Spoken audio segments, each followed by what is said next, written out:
When Winchester was founded by William Wickham, it was primarily a religious institution. The pattern of learning and daily services was long and demanding. These seats were included in the original interior of chapel as an act of mercy, or misericordia. They allowed tired priests or choristers to sit, or at least to rest on this small ledge during long services.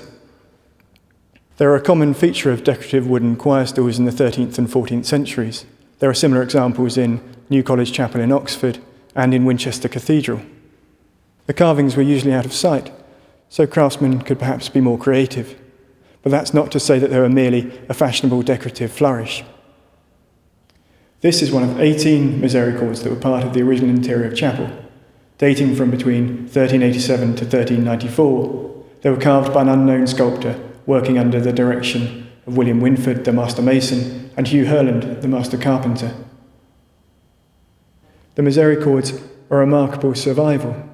Seen together, they help us to imagine what the interior of chapel looked like in the 1390s, and how the first scholars might have seen it.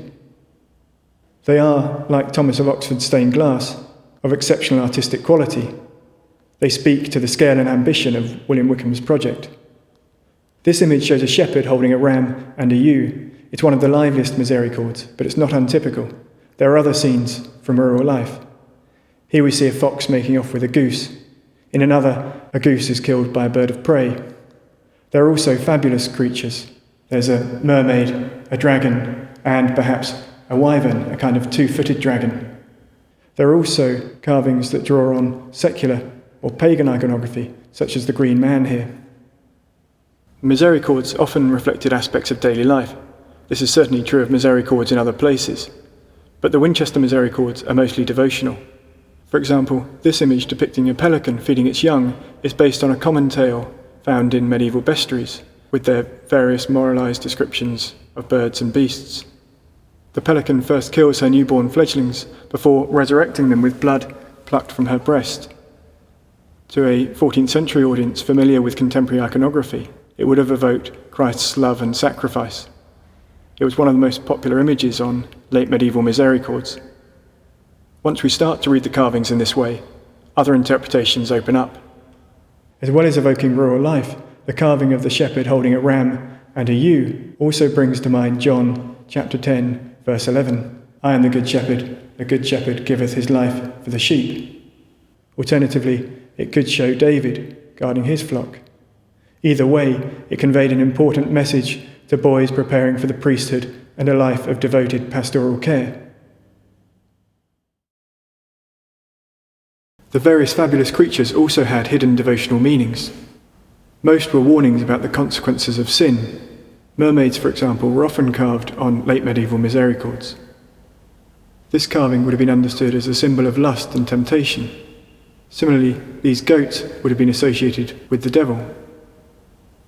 This dragon, or wyvern, would have been seen as a symbol of evil. This carving shows a man brandishing a sharp dagger and represented vicious anger. This carving shows a fox making off with a goose. It could almost be an illustration from Roald Dahl's Fantastic Mr. Fox, and it may perhaps refer to Renard the Fox, the sly anti-hero of various violent tales that were popular at the time. But it is perhaps safer to see it as another warning, this time about the consequences of folly. Some of the carvings are harder to interpret. This carving of a disabled beggar shows the importance of looking at the relationship between the central carving and the supporters to either side. At first, the beggar hints at charity, but if it is about charity, how do you explain the grotesque ape holding a horn to his backside? Is it all just a crude joke? Rather than showing a Christian concern for the poor, is it in fact evidence of an unsettling attitude towards disability? This variety is what makes misericords so interesting. They feature an extraordinary range of subjects, from the fantastic to the everyday. They depict scenes from rural and urban life. They can be devotional and didactic, or playful and profane. They throw light on religious life in the 14th century and tell us about common literary and artistic influences. Ultimately, what we see in the Winchester Misericords is how these playful and decorative carvings carry deeper religious meanings.